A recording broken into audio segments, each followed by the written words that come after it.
All right, Cameron Stubblefield, welcome to the podcast. Thanks for having me. All righty, to start off strong, is AI a threat to art and creativity? Not at all.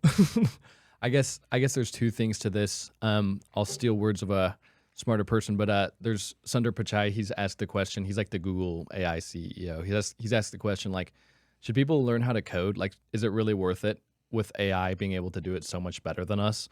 And he goes like, no. The only thing we've seen from AI is that the effective engineers have just become more effective. And so in the same way, I think AI is never going to surpass our needing us, because like with the engineering example, it's like there's someone above it who has the top-down mountain view, and they have an understanding of the whole framework.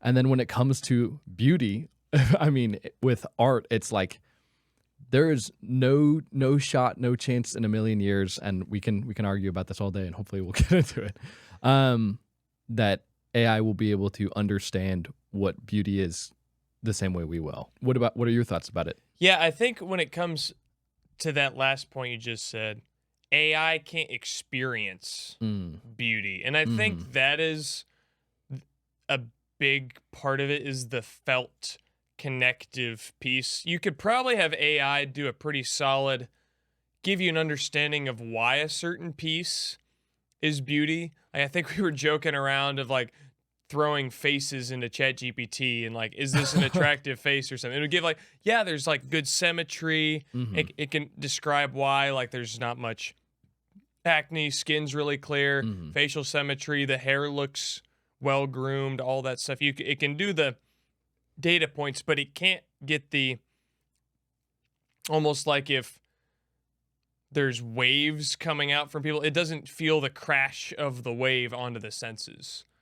So it doesn't have that experiential standpoint to really feel like why something is. So I think the question to follow that up would be, what would make the experience, why is the experience so important?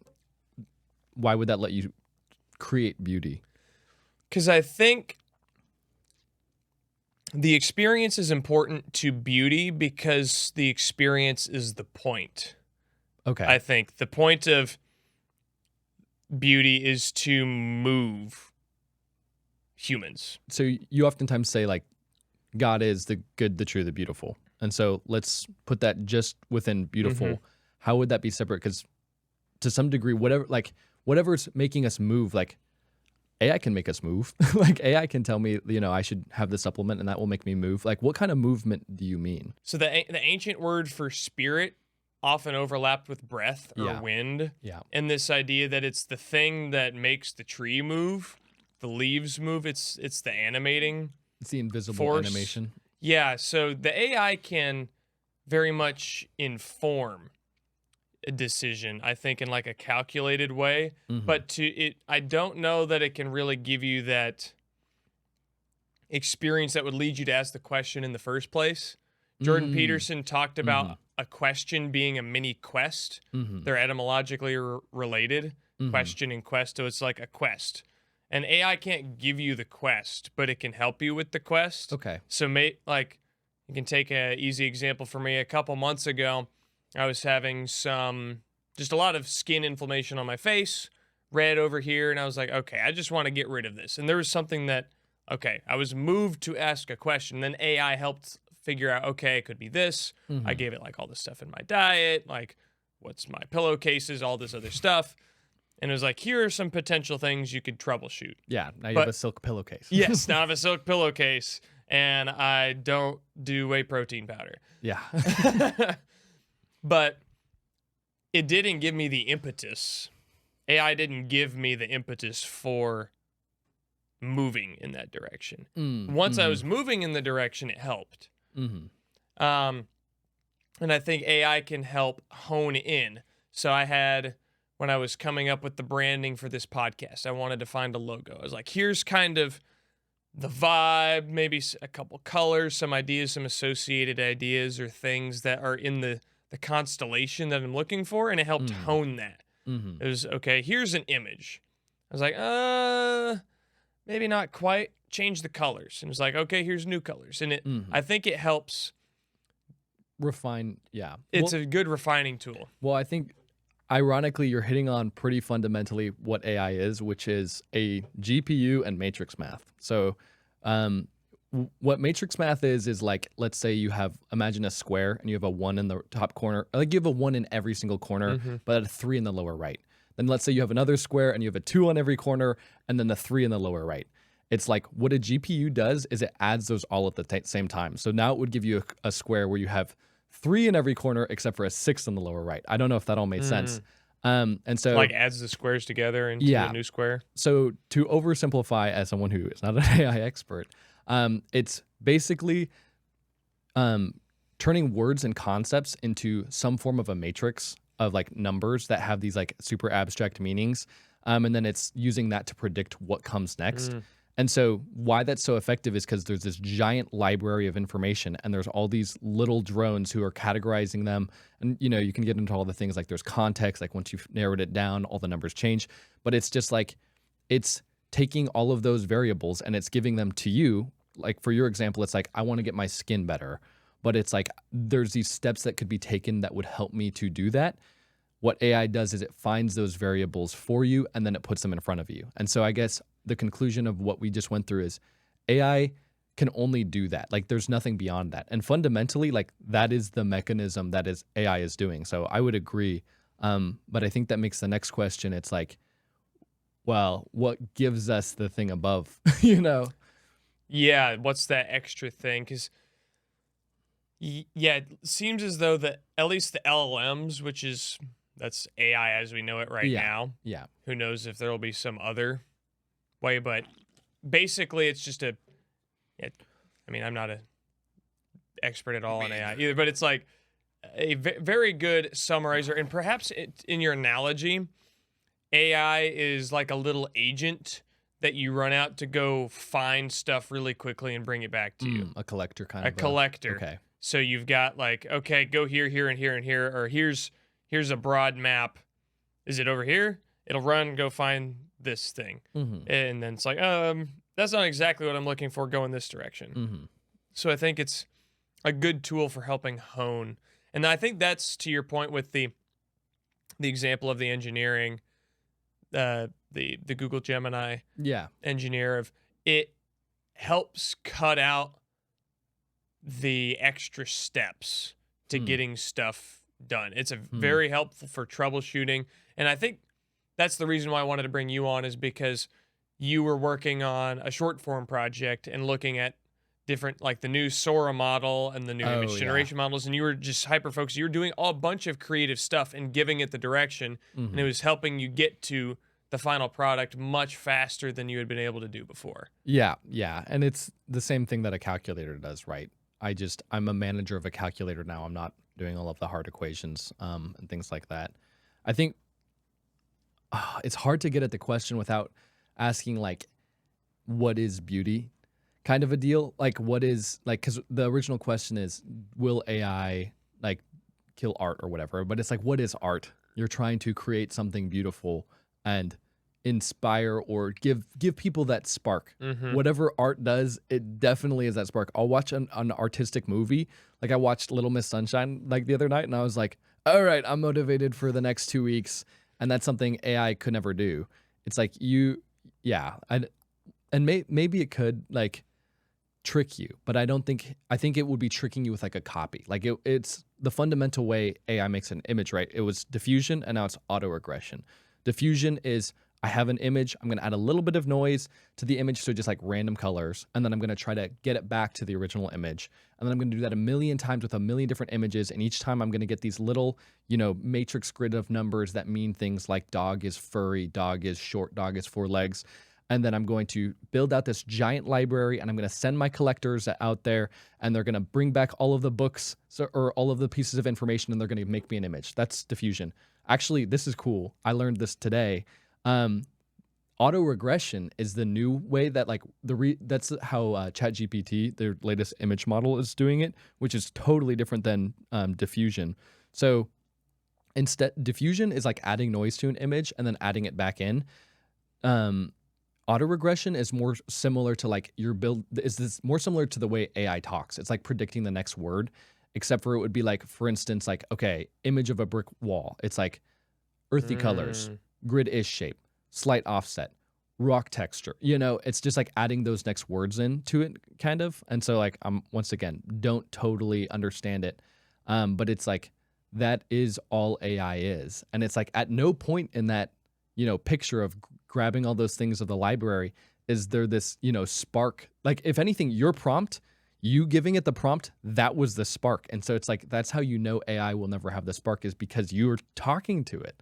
And like, yeah, you could set AI, like you could say, okay, let's have an AGI, let's have an automatic agent that's just running.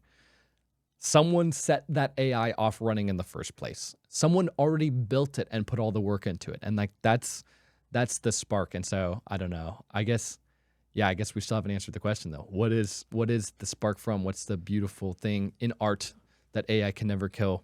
Beauty it's ethereal.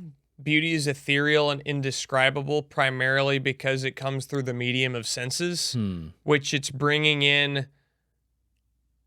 data. Like our words, the reason why I think, and I'm really interested in the auto-regression idea of predicting what the next thing in association, like for images. Yeah. It's like brick wall. It's okay. There's a million things that could come after that. You could have brick oven, brick and mortar, like all the building out the picture of this thing based on the first domino that falls. Yeah. Our words, for us, I think, do something pretty similar. They conjure up an image, and an experienced image. Interesting. So the experience comes in, and then we have to try to turn the data experience. It's almost like converting one file type to another. I don't even know how, like, okay, well, I think I get what you're going for. So if I say star, shining bright, scattered across the sky, like, you're getting a lot of different images there. Yep. But then the converting to a different file type would be like, I have that image now, but like, there's almost another dimension to how that makes me feel. Like, maybe it makes me feel like alone, or maybe it makes me feel in awe, or maybe when I looked at that starry sky, it was really cold. And so you feel those things. So I guess, but I'm probably oversimplifying here, because it's like we're getting at a really hard thing. So I think those are two pieces. Like, AI is not going to get that third dimension of feeling. So I guess the question would be, how does that feeling connect with the piece of beauty that you're painting in your head? Like, how do they touch? Or is it like, you know, the God and man image from like Leonardo da Vinci or whatever, where it's like the fingers never quite touch, you know? Like, that's the whole point. We're striving, but we're never going to have words for it. I think art endeavors to take a certain way of looking at the world, a certain pair of rosy colored glasses, and putting it on someone else. Art takes a certain vantage experience of the world and kind of tries to jerry-rig it to where you can kind of feel the world or see the world through that same lens. Probably when you watch that movie, is it Little Miss Sunshine? There's something about that the artist, the director, all the people involved in putting it together, put it on your face, your eyes, your existence, and you lived out the experience of that world almost as a proxy in some way. Would you agree that stories are the most artistic?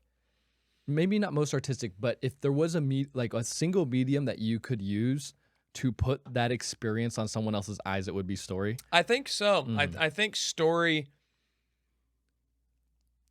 because stories are almost series of pointed at events. Almost. I remember in a creative writing class I took my senior year that our professor, he talked a lot about omission. Like, what do you leave out is almost more important than what you talk about. Okay. So the cutting away the stuff that doesn't matter. I've been thinking about that with clip cutting for this. It's like, what is the important piece of information that belongs in this? Because what I think paintings do is they focus your attention on certain objects. It's like, you should focus on these things rather than when I'm looking at this whole room right here, there's Cameron, there's the stuff behind you, there's the cameras, there's all this stuff in here, but I'm focused here. Like stories, I think, catalog all the different things that you could focus on and tell you to focus on something specifically. I think books do this in particular because it's all description. You can't look at anything. Yeah, the books are really in your head. Okay, well, I think that's really good. So you're saying stories, first of all, are valuable, are made valuable with omission, but the purpose of the omission is to hone in on what you should be and the experience the person should be feeling a little bit. And so I'll talk about Little Miss Sunshine, but because it does that, and I think that's a way, like I can almost explain. Let's go back to the first thing. It is God and man. Like if someone could just tell you certain words and you would understand God, it's like they would have done it by now and you would get it. But it's like you hear the name Jesus and you've heard it too many times or something, and it's just like it has no weight to you. But then it's like I hear the word Jesus and it means so much to me I can't explain. Like it's and so I guess with the Little Miss Sunshine movie, it's like I think me telling like my experience will help like kind of get at the idea of like what it means for, how the experience really like hit me a little bit. And so to like summarize the movie probably brutally so, the whole purpose of the movie is these absolute losers. Like and the funny thing that points out how bad of losers they are is the dad of the family is trying to sell this seminar on the 9 things that are going to make you a winner. He's a self-help book author that no one wants to buy. And it's because he's a loser. And so it's like you see him giving a speech to basically an empty room and everyone clapping. You meet this little girl and she's who the whole movie's about. She's Little Miss Sunshine, who's going to go to a pageant and everyone in the family is like, I don't know if she's really going to win. There's a grandpa who's doing drugs because he got kicked out of a homeless home. Steve Carell plays a gay professor who tried to end himself and is like survived. And he's with the main family now because he's sisters to the wife, or he's the brother of the wife. The wife is a smoker who wants a divorce. The son is this guy reading Friedrich Nietzsche. Like this is the thing everyone's going to know the movie for is he wants to become a fighter pilot. And so he swears to be silent until he pulls off of his goal. And then he finds out he's colorblind, so he can't, and he's out in the field screaming, no. So I should have movie spoiler. But and so the whole movie is just you realizing, man, these guys are so low. And it's like you don't really realize when it happens, but you're like, that makes everyone in the world able to relate to these people. The stories omitted everything except for the fact that like these are losers, but they're together. And there's this moment where, the son's just found out, I'm not going to become a fighter pilot. It's all game over. And everyone, not everyone, but the people in the family like go up and try to talk to him. Like they're trying to make it to the Little Miss Sunshine concert. They've gone 700 miles. Their car's broken down. This kid's like not willing, this fighter pilot kid isn't willing to get back on the car and go to the pageant. And so he's going to ruin the whole thing, make the whole trip pointless. The grandpa died. And so it's like, there's a lot riding on getting this kid back into the car. And they all go up to him and they talk like, hey, come on, you'll get over this. And no words will do it.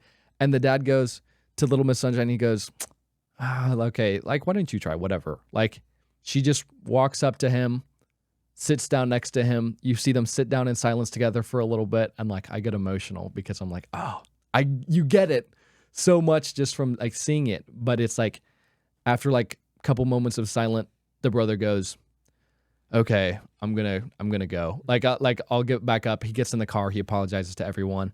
And so it's just like, I don't know, maybe AI could tell that story and like replicate and get like similar things.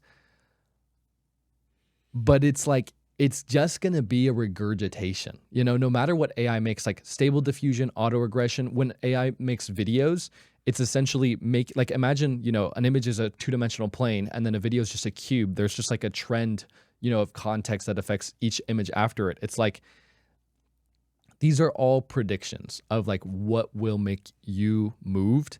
And so maybe AI will be able to make art up to the level that it's eaten, like on Red Rising books. Like if it spent an eternity or a really long time, like maybe it could write a book up to that level. But I think people can put the thing past that. That's like the next step. And because AI needs this giant amount of information to feed on, it will never be able to take the step beyond. I think that's right. because artists take two seemingly disconnected things and put them together. So AI can only find the relationship between the things that have been previously connected together, and it knows those connections, but it couldn't see how that globe behind you and then maybe that Chinese waving cat thing had a connection. Okay. So it's like an example of that for me is I think Ella Langley, honestly, like was someone who kind of opened this up for me, her vibe, because most female country artists were blonde, like talking about trucks or being sad or something like that. And then she kind of comes along with this connecting some combination of 60s flower child with alternative with country. These things that weren't previously tied together, at least obviously, and then she took this bit, and created something new. Machine Gun Kelly kind of did something similar with his album for me. Like, these are examples that I've seen recently that have affected me. His album Lost Americana took kind of the idea of suburban punk rock a little bit, this pop punk Blink-182 rock, with this very roots American idea, like middle America, heartland, some of these ideas, and put them together. Interesting. Of this like American heritage Americana sense, and connected that to pop punk, which Americana had usually been folky, but he was like, no, that this is an American folk thing. And it's two things that were previously separate, that he overlapped them, and then you could see, oh, there's a new color here. Yeah. Have you seen Ratatouille? Yes, I have. But it's the cheese and the grape scene. Like, he eats a piece of cheese, and there's these explosions going off in his mind, and then he eats them together. I think that's kind of what you're describing a little bit. I haven't seen that movie in forever. That's actually great. Yeah. Well, thanks for the cheese. No. So I agree with what you're saying. I think the concept. I will say, like, with Lucky Cat and Globe, if AI could generate an image of that when you ask it to, that means that it can understand like how to put those two things together. But I think what you're getting at is there's a spark that even like knows that those two things would be good together. And yeah, I agree. Like, I think that's part of it. Maybe it's like we can take 2 points of data and we can propel it into the future and make it be what's next a little bit. No, I agree with that. So I'm trying to think. So if we've up to this point in the conversation, the original question is, will AI, is it a threat to art? Will it kill art? And so we've kind of gone through, like, we've kind of gotten to the point where it's like experience is what is going to let us, like Machine Gun Kelly and Ella Langley's experience is what lets them take those points of data and propel us into the future a little bit. I guess I do want to focus on like the idea of beauty a little bit. So, because we're able to propel into the future, but I think beauty is what lures us there a little bit. And so I guess it's like, what is the thing, luring Ella Langley and Machine Gun Kelly to do these things is the idea. The lure that beauty has is I think it comes down to that experiential point. Again, there was something about those different things that independently resonated with them, that there's something about this that draws them in, and then this, and both draw them in. Sky once told me humans contain multitudes. So it's the human finding these two different vibes that they like, and it's experiencing them, trying to put both of them into a mosaic almost. Like if you're to take like one, okay, you've got like politically you have right and left. It's like red and blue are the colors. If you were to just take like like ChatGPT could fill up a whole mosaic and paint a very stereotypical picture of someone who's conservative on the right and on the left, and it would be blue and red would be their mosaic. But then it gets to be more human when you can like add in a wrinkle, add in other colors, add in other the multitudes to make the mosaic different, richer, pieced together with different colors. Without losing the color's purpose. Yes. Okay. Yes, and it makes a new set of colors and a new image, so to speak. And I think that is the human feeling some sort of resonance with this thing and then that thing, and then adding that into a mosaic, and then they can make the mosaic, whether it's the Dandelion album for Ella or Lost Americana for Machine Gun Kelly. That's them taking these separate things that have resonated with them, putting it into a thing and giving it to people. And so they resonated with those things. It's like, I think other people would connect with this. Then they throw it out there, and then people do or don't. So AI. Okay. Yeah. So I think that's an interesting thing there is you said, they're combining these forms of beauty from their experiences together, and then they're seeing if it resonates with other people. And so it's almost like whatever's going to lure everybody forward, like that's your test. It's like a giant cloud computer of every human mind. And it's like, if you can create something beautiful, people will gather a little bit. This is super aside, but you said, blue, and I just have it stuck in my head. You're like, blue is liberals and red is Republicans. It's like when you think about the American flag, you got a small corner of blue in the upper left with a bunch of stars. And it's like, who are liberals? Well, it's the minority, like rich people.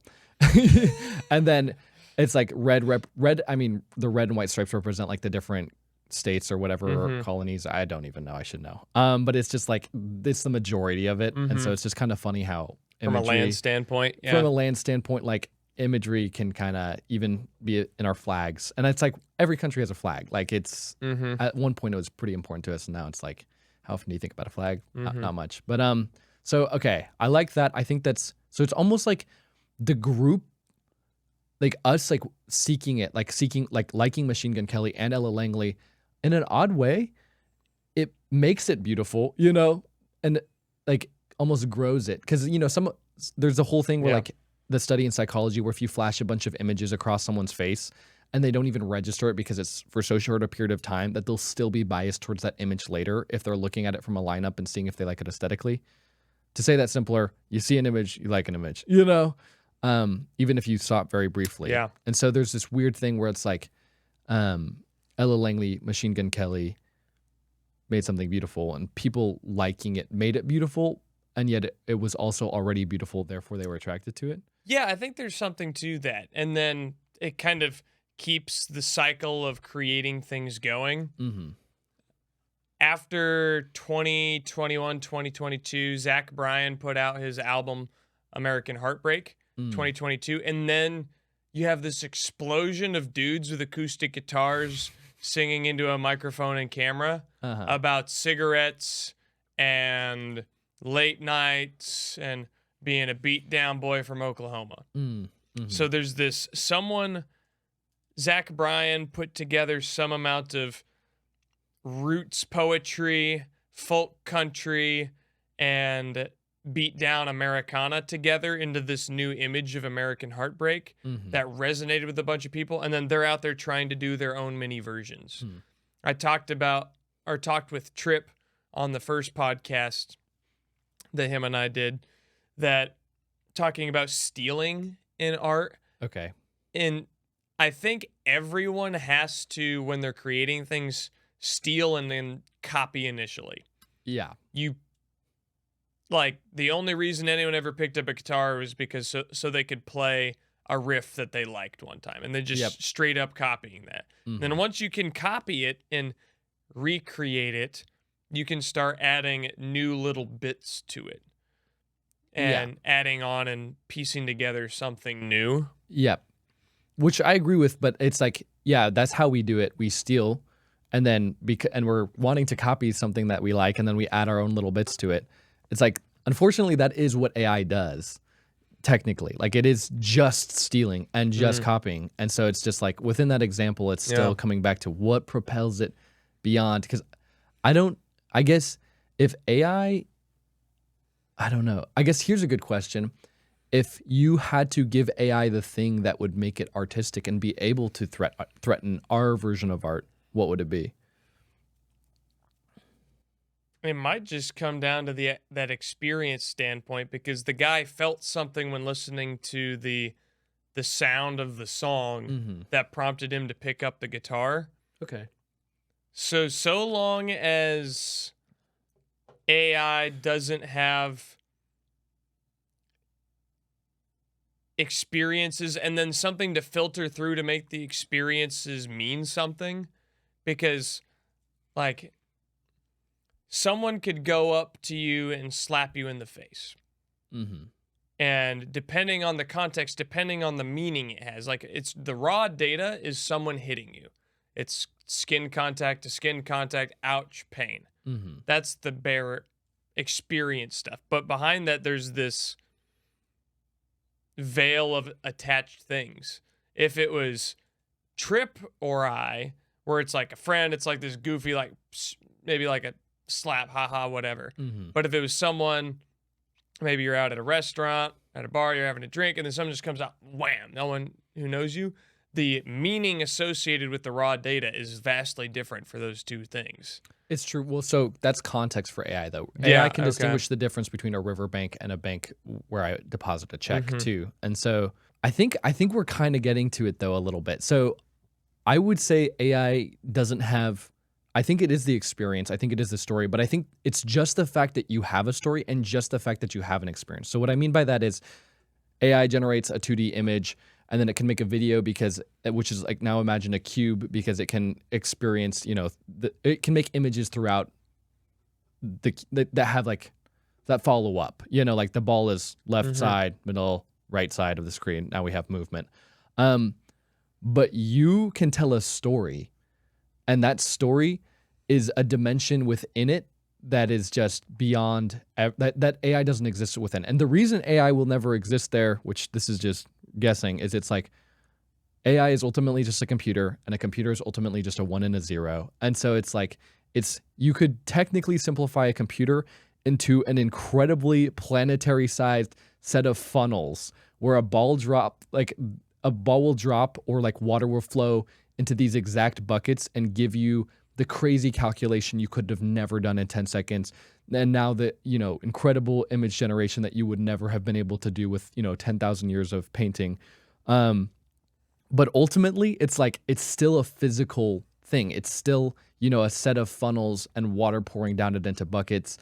And it's not in that extra dimension that has experience. And so there's the John Searle or whatever. He's like some philosopher guy, but he has the whole story about, it's like computers are, and this is before there's AI. He's asking like the question is if computers will become conscious or something about consciousness. He's like, it's like they're a person in a room who can't speak Chinese, and under the door is slid these Chinese questions.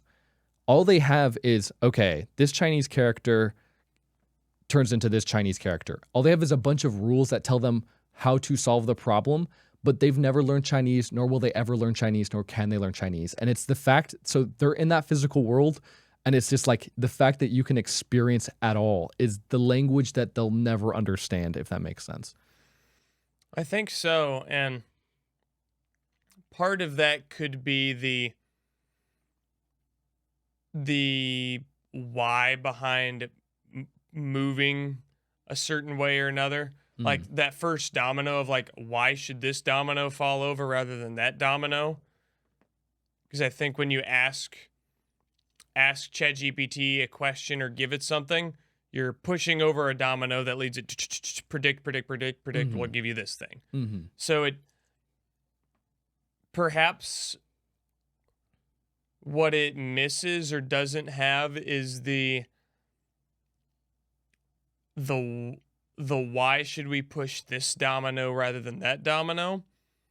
Oh, the why. So the why. And I think people can get too rigid potentially on the why, in that most people base their why off of some experience in the past.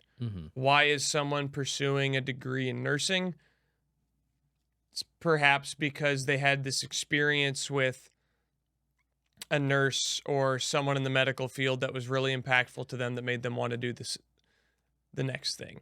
The concrete logical why that they perhaps make later on is like, it's a good job, like I want to help people, but there's some experience that rooted it, that gave you this raw sensory data, and then afterwards you kind of try to make sense of it. Okay.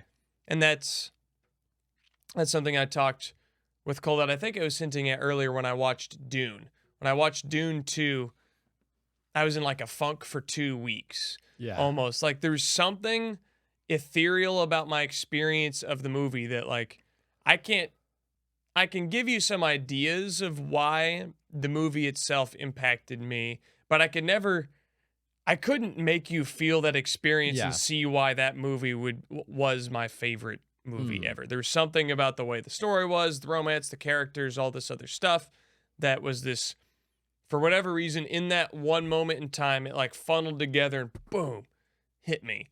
And that is like, I can't recreate that and put that into your head.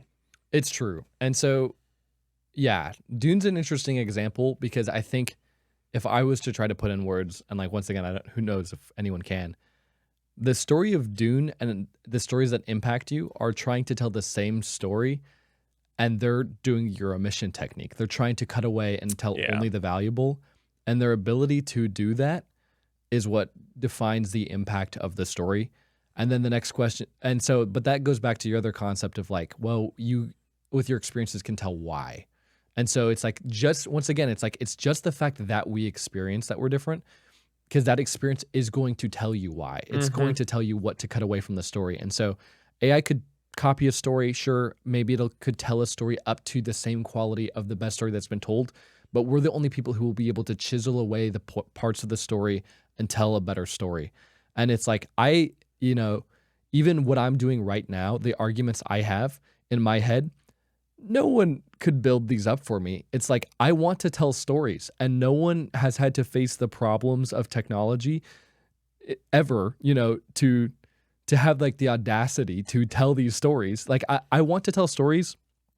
And so I've had to chisel away at everything that's holding me back from telling stories. And so it's like, this is where my conviction currently lies. And like, it's like the Sundar Pichai example. It's like, he's able to tell everyone out there who's wondering, should I really, is it worth me learning AI or learning to code when AI is just going to do it better? It's like, for the same reason, that's like, I can say, without being a great artist yet, it's just like those stories, those things people say, like, they're giving me hope. And so I guess it's a story of hope. And like, it's not just the experiences that I've had that tell me how to chisel away the story. It's what I'm experiencing now every day.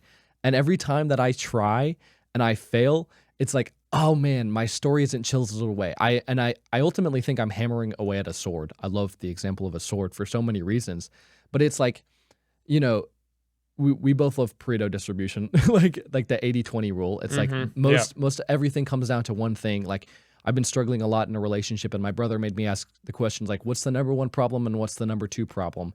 And it's like, everything else isn't that important. And so, that's the sword. It's like, the number one problem is the point, and the number two problem is the mass. And so when we're omitting everything from a story, we're getting them to focus on the one thing. And so it's like, and then all of the weight from that point comes from a sword. Like, you may see that Little Miss Sunshine clip and see the moment of that boy, breaking down and go, oh, I resonate with it. But you're only seeing the point of the sword. When I watch the story and all that weight builds up, and then like that sword hits, and that moment means a million things to me, more different than it does to you.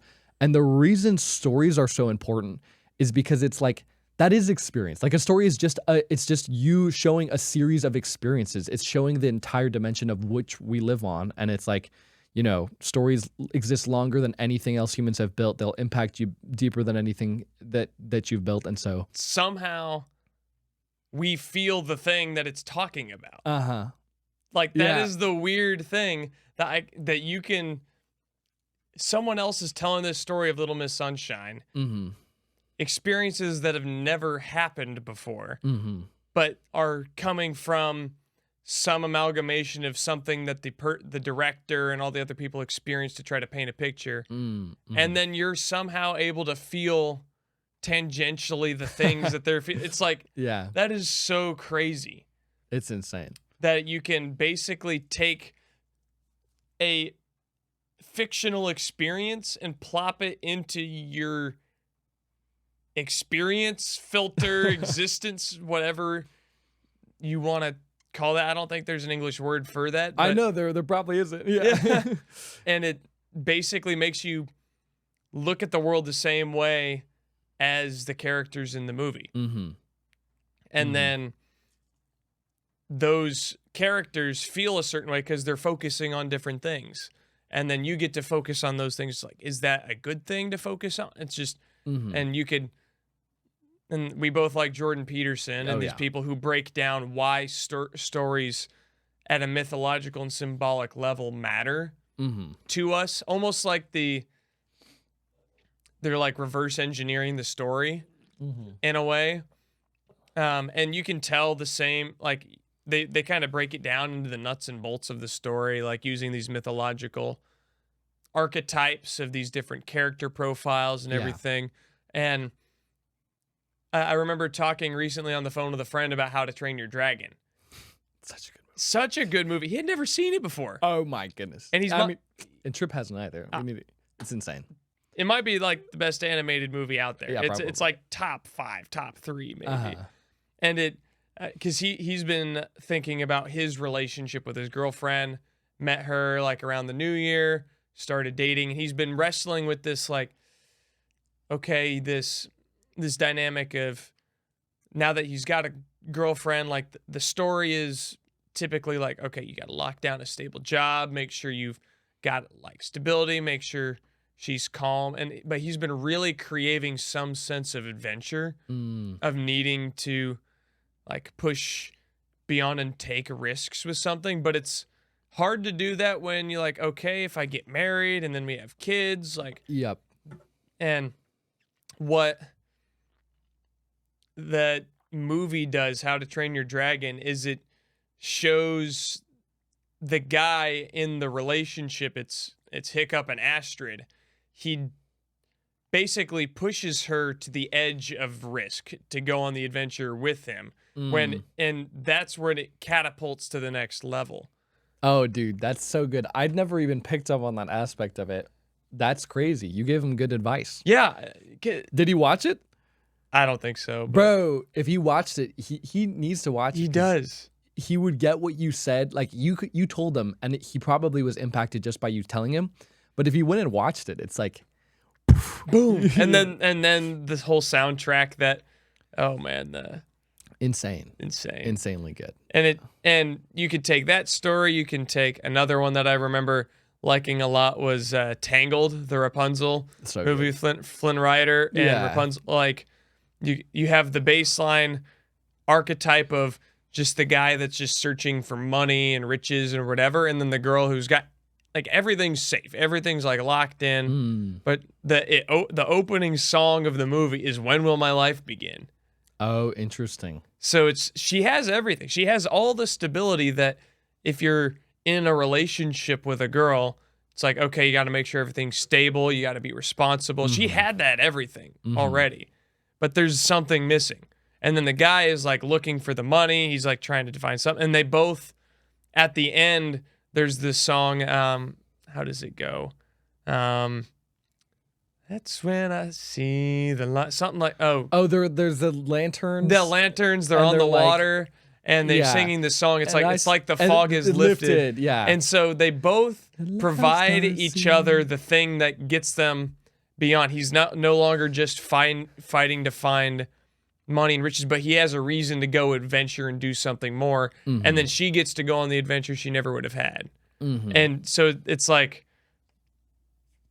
so that's just another example of that sort of thing playing out, of him pursuing some kind of adventure, bring her onto the adventure. So that's a case of, you can break down the bare bones of the myth thing, and there's all these hundreds of different stories that are telling, I don't know how many, like if you could mathematically quantify all the different types and archetypes and story formats that reflect some aspect of human nature, but they're all painting them in slightly different ways with different settings, different characters, different colors.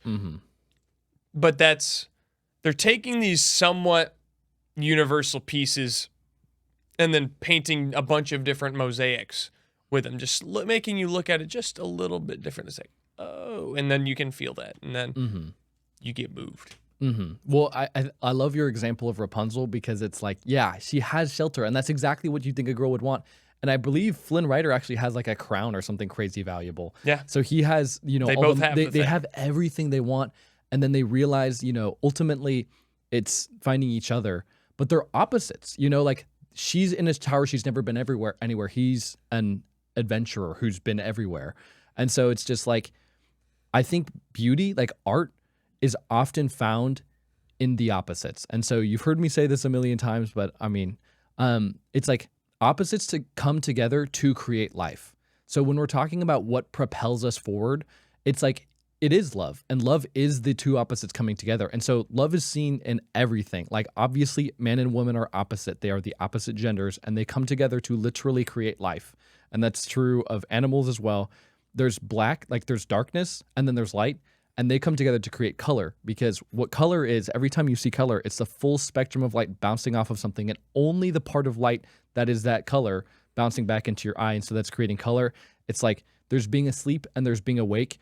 And it's like, then there's dreaming, and dreaming is like, life is a dream. I'm living out my dream, like I have a dream. It's like, these are the things that propel us forward. And so it's like, and all of these things, it's, it's an indescribable thing, which is love. And it's, there's a reason there's, you can sing a song like All You Need Is Love by the Beatles and like blow up and destroy everything.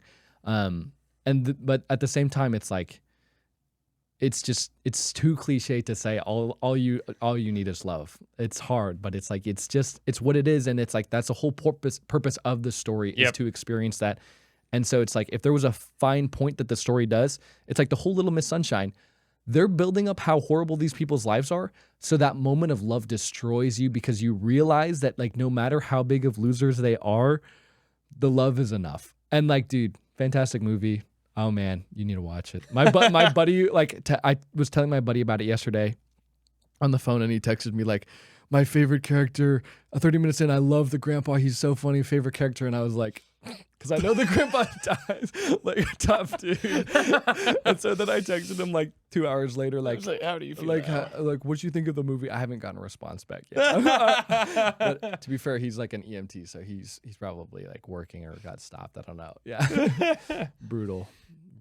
How are we doing on time? We're doing well. I think we got about 15, 20 minutes left or so. So with that, I think we can talk about specifically how maybe, so we've kind of been talking mostly philosophically about how art, AI, all these things, like what are they? How can AI affect art? Maybe we can talk about where you see concretely AI interacting with artists, because you're a creative, I'm a creative, we're working in creative spaces, we both use AI. So where do you see AI as facilitating? Because a lot of people in the art space, and then like I came from like a classically homeschooled sort of thing, people think AI might ruin education. Oh, it's going to ruin things. Like I'm very high on AI. Yeah. As are you. We both use it a lot. We're high on AI. It's making me go crazy. My life has never been better. So we're both high on AI. So how do you see AI concretely facilitating people making stuff? You have to integrate it, on some level. I mean, I guess that's not totally true, but it's just like, you're not going to stop people from creating with AI. No matter what, you will be competing with them. It's a tidal wave, and you can scream and flip off the tsunami, but it's like easier to grab a surfboard than to fight that thing off. So I can only speak to like the ways that I personally use it or see people use it. I like to integrate like reality with it. And so it's just like this, like there's already interpolation in videos and animation. It's just like, I don't want to do each frame for realistic movement. I don't want to try to, like, there's physics simulators. So it's like, I can make this object act exactly as though it's a 2.0 kilogram ball that's falling down a mountain. And so all of those things are like something that you could do, but it's like to use AI, to use a computer to calculate it for you, but it's your ability to put it in reality somehow and like to put it into a story that makes it make sense. So I guess an example of how I used it for a video that did horribly is like I'm riding this electric bike and there's this curve that I could like never go up with like on the bike, but I used a real shot for me like leading up to it. Then I have the last frame and I tell AI, okay, generate a clip of me going up over this crazy railing you could never do on an e-bike. And then I made a real, then I made a second video where I'm riding down the other side of it. And so then I gave it, the final frame of the first video and the first frame of the second video, and I had it bridge the gap. I think like people need to do more stuff like that with AI, at least for video generation. I saw a guy actually blending it even better than that. So he had like some clip of him falling, and then he uses AI to cut it out so that there's just like a hollow version of him falling onto a bed. So he falls from the ceiling onto a bed, and it cuts out everything but that. So you just see him falling. Oy. And then he has an AI video of the room forming. And so there's a real part of the video overlaying this video, but that's perfectly integrated. No HDRIs needed, no crazy animation stack needed. But I saw the intro and it was the most convinced I've ever been by an AI video. Like it's normally the things people are doing is like making it look like they're in a different setting or holding something or standing next to something, or maybe they look like a girl. It's just like, it's not as convincing as like when you can integrate it.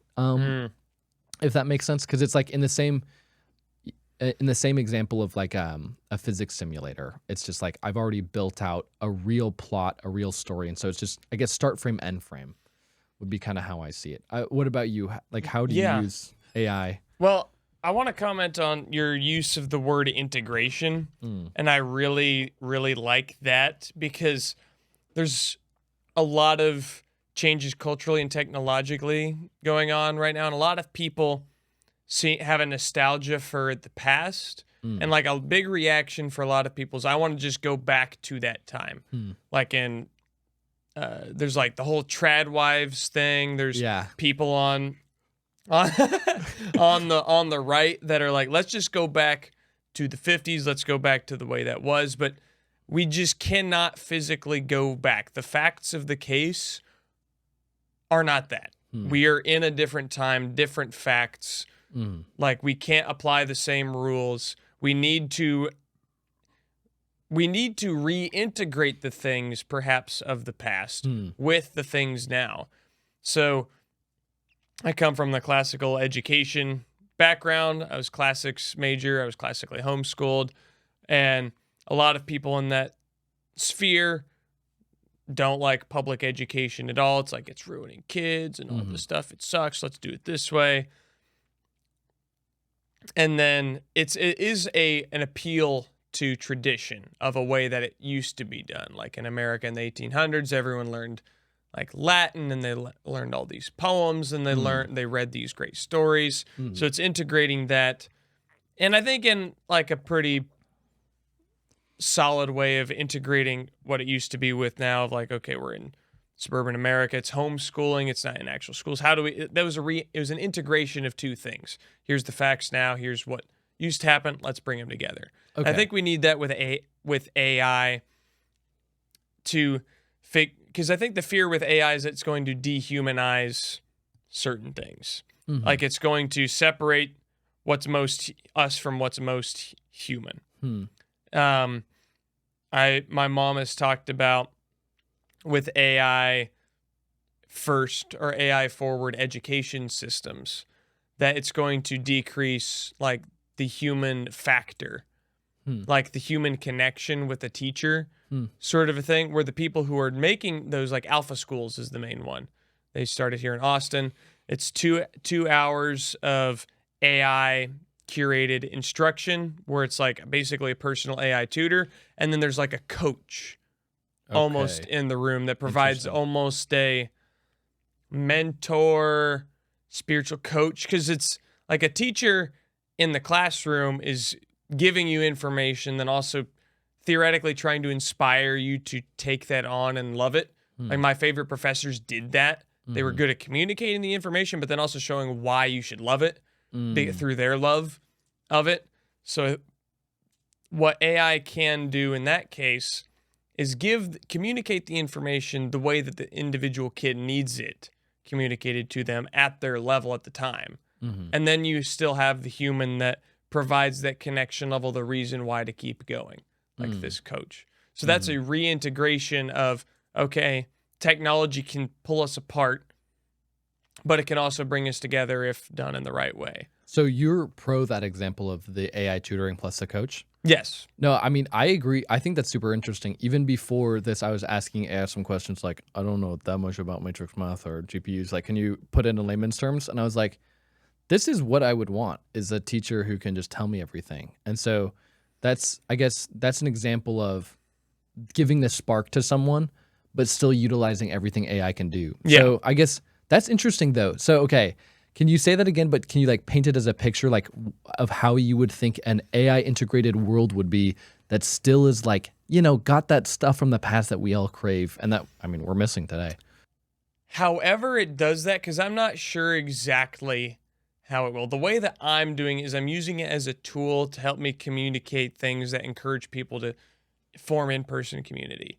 Like that's more or less what the vibe of my podcasting content has been a lot of, in crude terms, touch grass, like a lot of do things in person with people you enjoy, like as being like almost a cure for human problems. If you have friends to do stuff with on a daily, weekly, monthly, annual basis, you won't need to find your friends in political parties and polarizing people and all these things.